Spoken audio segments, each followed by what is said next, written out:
All right, guys, welcome to the Hunter's Quest. And today I'm excited. I get to talk to my friend and one of my mentors, Brian Call. How you doing, man? I'm good. How are you doing?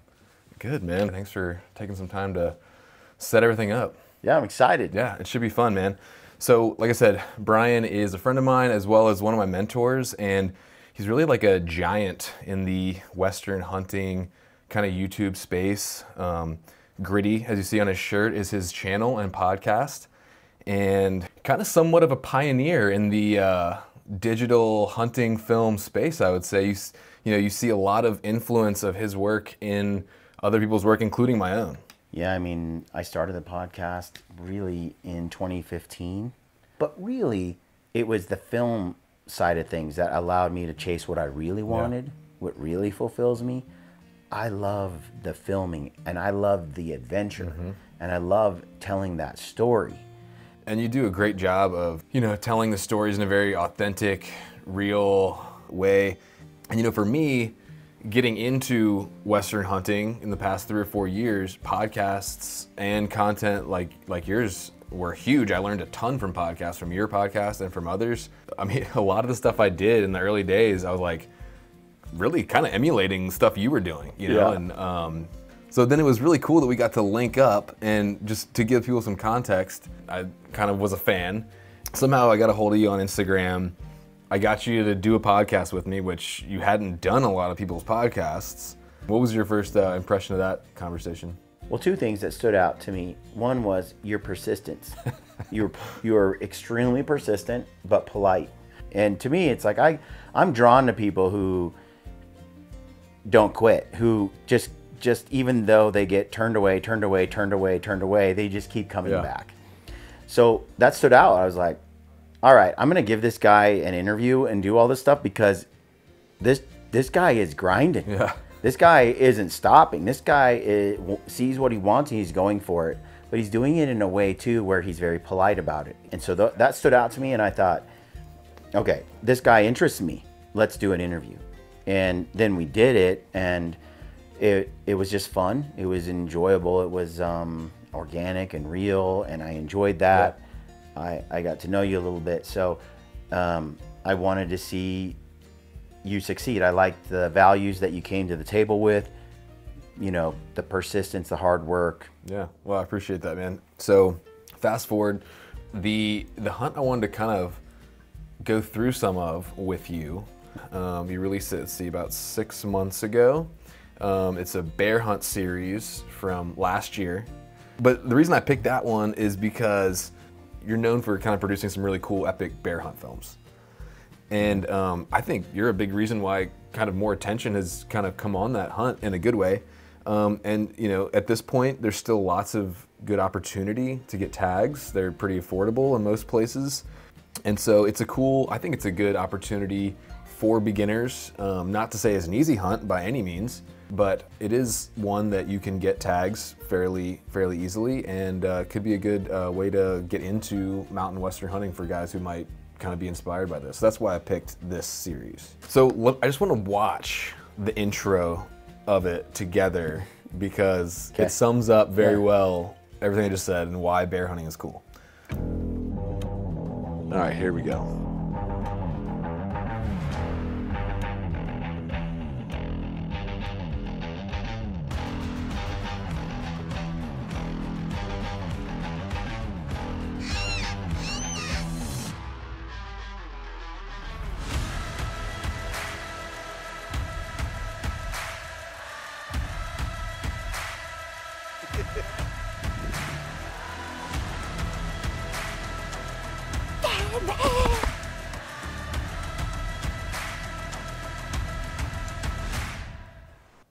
Dude, I'm jacked already.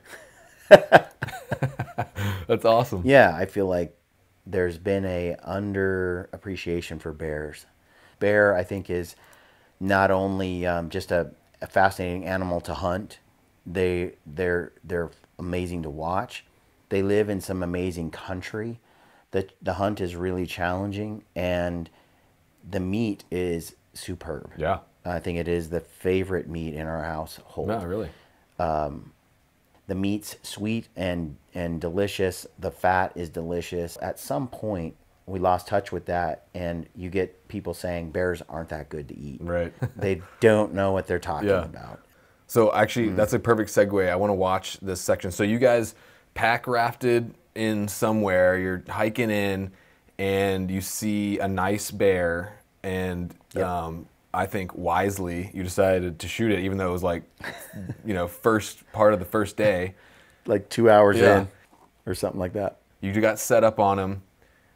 I don't know. How long were you sitting there with him just sleeping like this? I think it was an hour or two, hour and a half, something like that. It was a long time. It felt like a really long time. Yeah. Yeah, I'm bored out of my mind. But you can't get out of the rifle because there is no window. No. Any second they could stand up. Yeah, and then you only got those seconds because he will move to where you can't shoot. Yeah. All right, so here we go. He finally stands Look up. at that I know, thing. he's a Look at that He's thing. a giant, dude. He just looks like His mouth is all drooly and He just looks like a slob. yeah, he is a giant. This is what's so cool. I mean, this is of all the bears I've ever killed in the mountains, this is the bear with the most fat I've ever seen. Is it? And you can just see this thing is, wait till he steps. You can just see how fat, and just, they kind of have that stomp walk, the big ones, right? Yep.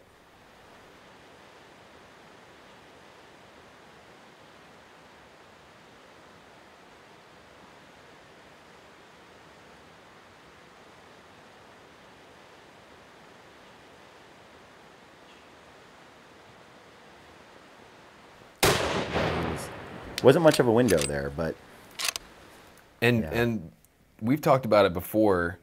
Bears are a little different. In an ideal situation, you're kind of aiming center of center, right? their vitals are further back on the body cavity than people realize. If you shoot a bear, we aim for center of center, basically. Split the bear in half, vertically split it in half horizontally, and put the bullet right in the middle. Okay. And when you hit them there, it's shocking how quickly they die. Like, even a gut shot bear, we've seen them just die quick. So their vitals and their organs are their Achilles heel. And it's further back. And I'd rather err on the side of shooting too far back than too far forward. Interesting. If you just aim for that one spot, they're deader than dead. Yeah. Anywhere else, who knows? But it doesn't take much of a bullet on a black bear. They're like a deer. Yeah. Yeah, typically. We've dropped more bears with a 6.5 RPM than any other caliber. That's the first time I've shot a bear with a 300 in probably 4 years. Okay. Cool. Yeah, I think a lot of people sometimes think, oh, you need like some huge gun for bears, but like if you get the shot placement right, I think that's more important.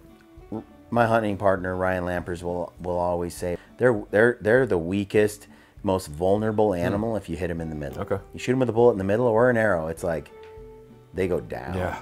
But that's the problem. Guys aim too far forward. Yeah, I think a lot of guys are trained for that, but if you're just starting out, like what are some things that, as far as timing, maybe elevations, but habitat that you're looking for? I like to hunt open country. I like to hunt the mountains mostly. So a great hunt is any mountain range from Washington and Oregon to Idaho, Montana, Utah, Colorado. What we're looking for me, is a place. I want to hunt where it's wild, where nobody goes. I want to hunt where I can get a tag. And thankfully, from Oregon, Washington, Idaho, Montana, Wyoming, Colorado, Utah, like a lot of these places out west, the tags are fairly easy to come by. In some states, you can get 2 tags. And then from there, it's snow level dependent. It's like maybe you're going to pick a spot that has where that mountain range peaks out at like 6,000 feet, and another mountain range that peaks out at 10, and another mountain range that peaks out at 3,000, right? Well, the lower the mountain range, typically the sooner the snow melts. And we're trying to time our hunts, typically the first hunts of the year, for right when that snow has pretty much melted and you still have a little snow cap up there, and the green shoots are just coming out. The wildflowers, the balsam roots, the glacier lilies are all just starting to pop, those little green flowers. little green That shoots. chartreuse So it's mostly green grass. yeah, it's mostly dirt almost with just little fresh green grass coming out. On the lower parts, it's thicker green, like a salad bowl, like chartreuse, deep green.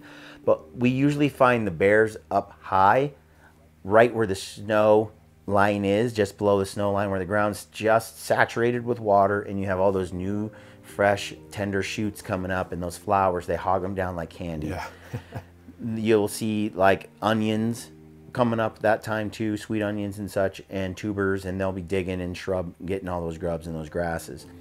So typically we're trying to time it with those wildflowers, with the snow melt, all that. And the other thing is, if you're looking over a 5 square mile area, there's going to be 2 or 3 bowls in that area, or let's say a 2 square mile area, where it just greens up 2 weeks before everything else does. Well, that's the only game in town. That's the salad bowl. That's where all these bears popping out of their dens go first, because they need that green. Yeah. There is no other food. There is nothing else to eat. And during that time of year, they don't want carrying that much meat. They'll dig around, they'll poke at it, but they don't necessarily eat it. And so you're getting them right when they pop out, sometimes a week or 2 weeks within days of popping out of the den. There's a lot of areas out west, you know, the magic time is either, if it's lower elevation, right around April 20th to the 30th. It's like late April. Yeah. In a little mid elevation area, it might be May 1st through May 10th or 15th. In a really high elevation area, it could be pretty good from May 15th to toward June. The problem is with bear hunting, the later it gets into the season, I feel the more difficult it is to get a bear. Yeah. But we like the spot and stalk. We like exploring new country. We like the openness. So we're there pretty early. Yeah. And so does that make sense? Yeah, Does totally. that kind of answer your question? Like our strategy, how we kind Yeah, of... for sure. And I know, like, for my limited experience, like, those stuff that's just steep and nasty and rocky and craggy seems to be pretty good too. I guess maybe they're denning up in some of that stuff. That's another thing is when you're out glassing, density of bears. This throws new hunters off. Bears aren't crepuscular. Bears often don't roll out of bed until 10 o'clock, 11 a.m. Yeah. And then they move around for a while, and then they're usually calling it quits 2 hours before dark. Yeah. Like, some of the evenings are some of our worst times to try to... So right in the middle of the afternoon is often awesome. And bears don't hide.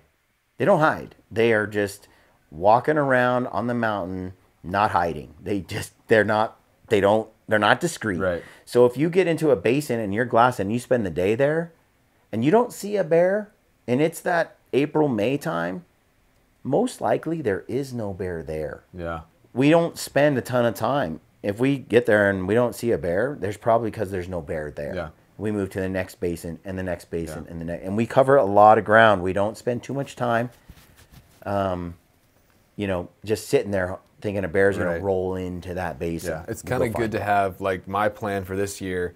I have, like, an area where I know, like, I can hike in a couple miles, spend a day or two there. If it's not happening, I can go another couple miles, spend a day, and just have options to go in different basins and different spots. So I think that's huge. Yep. Here's a quick tip since we're talking bears. When we judge bears, we go by body language more often than we do anything else. So that bear you saw when he stood up and he went, "Coo." Yeah. And he moved, you're like, oh, his body, the way he walks says I'm giant. Yeah. And so we often look for swagger. We look for attitude. We look for that stomping kind of bear. If he moves real lightweight and flutters around and everything, then body-wise, he's probably not giant, you know. But he might trick you. He might look it. Yeah. So anyway, so you guys struggle through all that stuff, and then you go through some gnarly, like, mountain goat country, and then finally, you know, it's come down to the wire. Pedro's gonna have to go back to Spain pretty soon. He wants to get his, I think his second black bear, but so you finally find this one bear. And so I'm gonna go ahead and let's just watch this for a second. So again, the bear is sleeping, as they seem to always be doing. Pedro gets set up, and then here he goes. He's got to go to the bathroom. So anyway, Pedro goes to the bathroom, and of course, that's when the bear gets up. And he's a pretty gnarly looking, like old, kind of crusty looking bear. Oh yeah, yeah. This bear is older than dirt. Old ancient bear. Look at that face. Yeah, it looks like an orc or something. Yeah, when they get old, and in this particular area, we have killed a few bears that are like this. They look like they have scabies, you know, like they have mites to the point where, you know, a good immune system, all bears have it. But when the immune system's weak, they're old, their teeth are dull, they're not eating as well, they're just old, then they're not able to fight off these immune issues, and he's immune compromised. It looks like he probably didn't have many years left. Yeah. But this thing, when you see it walk, you can see his shoulders, his overall size. He's a big bear. So much of what a bear looks like in terms of its overall size is fat and hair length. So this bear is skinny with short hair because it's balding a lot, and it's got real short hair. It's not healthy. Yeah. And so he doesn't look as giant as he really is. You add the weight to him, and you add 3 inches of hair length. When he walks, like we were talking. See that stomp? Yep. They leave a scent through their pad when they do that.